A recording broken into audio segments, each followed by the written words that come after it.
Vous êtes dans une relation. Et dans cette relation, vous donnez beaucoup, vous vous investissez beaucoup, vous ne comptez pas le temps, ni l'énergie pour nourrir la relation. Pourquoi? Parce que vous, ce que vous rêvez, c'est de vivre une relation épanouie. Vous avez envie d'aimer cet homme, vous avez envie que cet homme vous aime en retour, vous avez envie que ça marche. Donc vous donnez tout, vous êtes disponible, vous avez votre travail, vous êtes déjà entrepreneuse, vous êtes très prise par votre travail et quand vous rentrez à la maison, ben vous vous occupez de tout.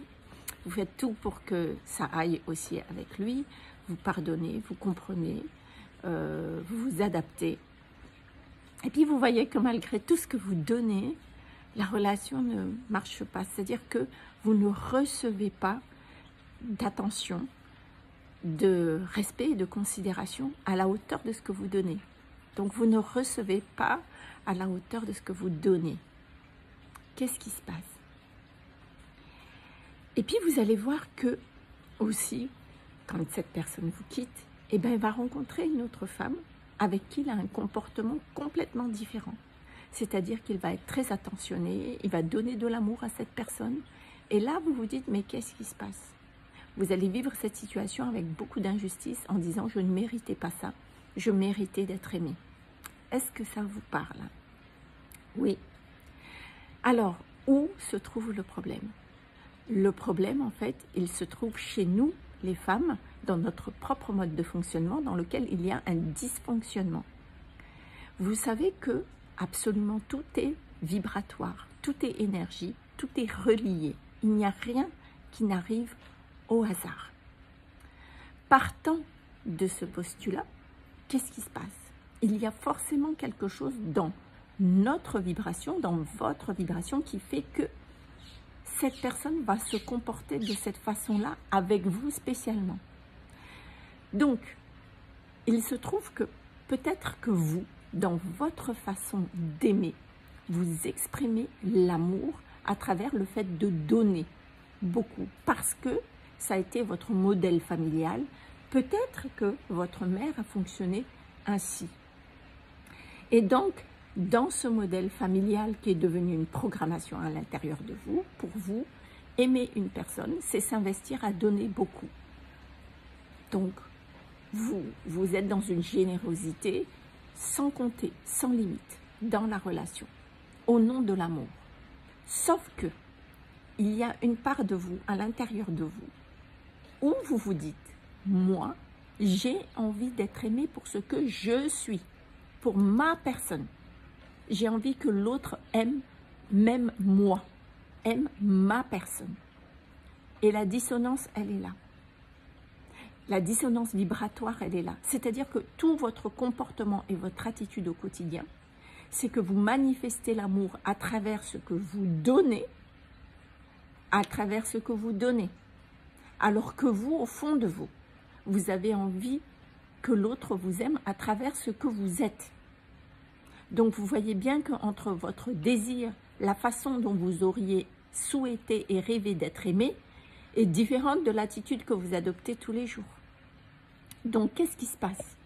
Vous allez donc attirer à vous une situation, vous allez donc vivre une réalité de vie de couple dans lequel, puisque l'amour s'est donné pour vous, eh bien l'autre va prendre absolument tout ce que vous donnez. L'autre va vous aimer pour tout ce que vous lui donnez. L'autre va vous aimer pour tout le confort que vous lui offrez. Puisque c'est de cette manière-là que vous exprimez l'amour. Donc vous n'allez pas reprocher à l'autre de recevoir. D'accord? Donc c'est normal que l'autre vous aime aussi en retour à travers ce que vous proposez. Donc du coup, il vous aime à travers ce que vous donnez. Et non à travers ce que vous êtes. Donc, comment faire? Est-ce qu'il faut arrêter de donner? Parce qu'il y a certaines personnes qui disent « il faut arrêter de donner ». Non, il ne s'agit pas d'arrêter de donner. Vous êtes généreuse, c'est comme ça que vous exprimez les choses. Sauf que c'est important de diriger le donner différemment. Ce qui veut dire, il y a deux choses. Arrêter de donner en étant dans le sacrifice de la relation. Arrêtez de donner pour l'autre. Donnez les choses pour vous. Quand vous allez donner quelque chose dans la relation, vous allez faire à manger, vous allez faire les courses, vous avez envie de faire plaisir, vous allez faire un repas, vous allez vous occuper de lui, peu importe, faites-le parce que ça nourrit un besoin chez vous. Faites-le parce que ça vous procure le plus grand plaisir. C'est pour vous que vous le faites. Parce que vous avez envie de nourrir la relation de cette façon-là. C'est pour vous que vous le faites. Ça, c'est hyper important. Quand vous donnez, c'est pour vous faire plaisir avant tout. D'accord? La deuxième chose, c'est que c'est aussi important d'avoir des espaces où vous arrêtez de donner aussi, dans le sens que vous puissiez prendre le temps de voir si l'autre va vous donner, prendre le temps de recevoir. Parfois, c'est aussi important d'alterner le donner, puis de faire des pauses et de voir.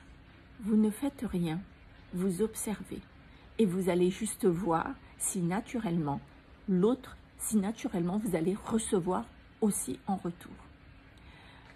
Quand une personne vous aime, quand une personne vous respecte, vous considère et vous aime, vous, la personne vous donne naturellement. La personne a envie d'exprimer l'amour avec générosité naturellement envers vous. Si cet amour, ce respect, cette considération n'est pas là, c'est ce que vous observez dans certaines situations, certaines relations, vous vous dites, ben là, je ne reçois pas. Donc ça va vous demander, mesdames, d'arrêter d'être dans le contrôle de la relation, d'arrêter dans le sens d'arrêter de diriger la relation comme vous dirigez votre entreprise. C'est comme si vous dirigez la relation pour faire en sorte qu'elle réussisse, pour qu'il y ait une réussite relationnelle. Non, madame, ça ne se passe pas comme ça. Non. Si vous avez envie d'être aimé pour ce que vous êtes, vous avez besoin de lâcher et de laisser le mouvement se faire. Vous avez besoin d'apprendre à observer, à laisser l'espace à l'autre d'exprimer ou pas l'amour qu'il a pour vous. Et donc d'accepter de voir que cette relation puisse fonctionner ou pas. Ce qui veut dire que c'est à l'instant où vous accepterez qu'une relation ne fonctionne pas, même si vous avez des sentiments pour cette personne, que vous allez vous offrir cet espace de ressentir si cette personne vous aime vraiment. Et donc vous allez vous offrir cet espace pour observer si vous recevez vraiment. Et c'est à ce moment-là que vous allez ressentir que vous êtes aimé pour ce que vous êtes. Ce qui veut dire que ça va vous demander, mesdames, de changer votre comportement, votre attitude dans votre relation de couple et de se positionner comme étant une personne pour qui recevoir est indispensable et important aujourd'hui. D'accord? Et que vous êtes là pour ressentir le fait de recevoir. Et de ressentir qu'on vous aime pour ce que vous êtes, vous. Et non pas pour ce que vous faites. D'accord? Et non pas pour ce que vous faites. Donc, ça va vous demander de changer un petit peu de comportement, mais surtout de posture. Recevoir est indispensable. Et quand vous êtes engagé dans le fait que recevoir est indispensable pour vous, vous êtes en train de vous engager à vous aimer aussi, à prendre soin de la manière dont on vous aime. Et ça, c'est important parce que ça vous appartient. Ça vous appartient. Donc, j'espère que cette vidéo vous a apporté du sens, des outils pour que vous puissiez, à partir d'aujourd'hui, changer votre attitude et donc votre vibration concernant, pour que vous puissiez trouver un alignement entre « j'ai envie d'aimer pour ce que je suis » et que vous ayez une attitude où vous allez donner certes, mais pour nourrir ce qui vous fait du bien et vos propres besoins, que vous allez laisser l'espace pour vérifier si vous allez recevoir vraiment, que vous êtes prête à ce que cette relation fonctionne ou pas, de façon à ce que vous ne remplissez pas tous les espaces de la relation pour forcer et de faire en sorte que ça marche. Une relation, ça ne se force pas. Non. Soit ça se fait, et ça se fait naturellement des deux côtés, soit vous le voyez déjà. Donc, ouvrez les yeux. Vous êtes déjà des femmes entrepreneuses, vous avez eu le courage d'avoir votre entreprise aujourd'hui, et je vous en félicite.